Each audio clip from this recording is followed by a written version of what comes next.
নমস্কার, আমি শুভ। আপনারা দেখছেন জিটিভি, দ্রুত হচ্ছে সবার সাথে। কেন বলতে আমার স্বামী দুধ দিতে গেছিল সমিতিতে, দুধ দিতে গেছিল, দেবের আসার পাশে ওরা আটক করেছে, করে আমার স্বামীকে মেরে রক্তপাত করে রাস্তায় ফেলে দিয়েছে। কিন্তু ওখানে ক্যাম্প আনছে, হ্যাঁ ক্যাম্পে সবাই কিনেছে। তার আমি দৌড়তে দৌড়তে আসছি, তো আমাকে রাস্তাতে আমার গলায় একটা মালা ছিল, চেন, কত কালার চেন ছিল, একবারে ছিঁড়ে নিয়ে আর আমাকে ছিল হাতের লোটার এমনি ওপেন না তো পিস্তল এখানে ভরা, আমাকে এমন উল্টেপাল্টা অকাট্য ভাষায় যে আমাকে মেরে আমি দৌড়ে তাও জানে বেশি গেলাম, গিয়ে বললে যে স্যার আমার স্বামীকে মেরে ফেললো, আপনারা চলেন দেশে পুলিশ। তারপরে এসে বাঁচায় আমার স্বামীকে। ওরাই রাফিকুল আর সারিকুল না বাঁচাইছে, কারা বাঁচাইছে? পুলিশ এসে বাঁচালো। হ্যাঁ মানে আমি গেলাম দৌড়তে দৌড়তে। আর কারা মারলো? আর মারলো টিএমসির পার্টির লোক, মানে সারিকুল, প্রথমে রাফিকুল, সারিকুল, ইসারুল আর শান্তুল, চারজন। এরা মারলো কেন? মারলো ওই তো 50,000 টাকা এখন চাইছে, যে তুই এজেন্ট দিয়েছিলি, এজেন্টের 50,000 টাকা না দিলে তোকে রাখবো না দেশে, তুই চলে যা। এলাম তোকে 50,000 টাকা দে। এটা কি ভোটের হিংসা? ভোট নিয়ে, তাছাড়া কোনো আমাদের সাথে সূত্র নাই, গ্রামের লোকের কারোর কিচ্ছু নাই। ওটা আগে থেকে বলছিল গত পঞ্চায়েত ভোটে আমাদের স্ত্রী প্রার্থী ছিল, তখন আমাদের বাড়িঘর ঘেরাও করে আমার দুই ভাইকে মারে মাথা ব্যথা ফ্র্যাকচার করে দেয়। তারপর আমার আব্বার মাথা ফাটিয়ে দিয়ে আমার ভাই বোকা হাইসার কম মারে দিয়ে আপনার ইসলামপুর থানা দিয়ে যে উদ্ধার করে নিয়ে আসে আপনার হসপিটালে দিয়ে আমাকে অ্যারেস্ট করে ঘুরে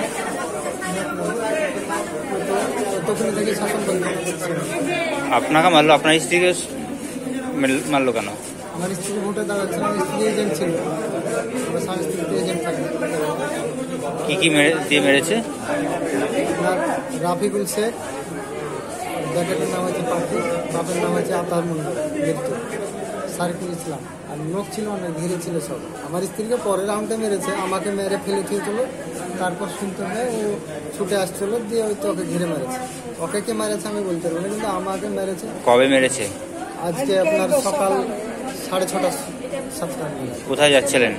আমি ভাগরথী দুধ সমিতিতে দুধ দিয়ে, আমার বাড়িতে গরু আছে, গায়ে কিনতে, আমি গায়ের মানে পশুপালন করি, ছাগল আছে যে আমি গায়ে দিয়ে আপনার সমিতিতে দিয়ে বাড়ি ফিরছিলাম, দিয়ে আমাকে রাস্তা ঘিরে অ্যাটাক করে। কোন জায়গায় মেরেছে? গোপীনাথপুর মন্দিরের সামনে।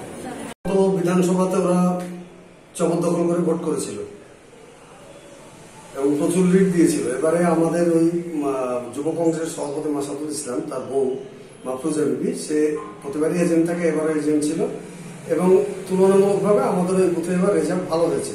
সর্বোপরি সামগ্রিকভাবে রসুলপুর অঞ্চলে যেহেতু মাসাদুল ইসলাম আমাদের যুব কংগ্রেসের ব্লক সভাপতি, জোটের রেজাল্ট ভালো হয়েছে। কিন্তু এই বিষয়টা শাসক পার্টি মানে হীরাগমন করতে পারছে না, যার জন্যে আমাদের যুব কংগ্রেসের সভাপতিকে অনেকদিন থেকেই তারা হুমকি ধামকি এটা সেটা দিচ্ছিল, মারবো ধরবো, এবং সেটা তারা বাস্তবে করে দেখিয়ে দিল। আজকে আমাদের ওই ছেলেটার কিছু গাই গরু আছে, সমিতিতে দুধ দিতে যাচ্ছিল, ভাগীরথী সমবায় সমিতি আছে ওখানে, ওই কাঁথাবাড়ির ধার বলে ওখানে করে। আপনারা এতক্ষণ দেখছিলেন জিটিভি, দ্রুত হচ্ছে সবার সাথে। জিটিভির আরো নতুন নতুন খবরে আপডেট পেতে এক্ষুনি লগ ইন করুন www.gtblivenews.com।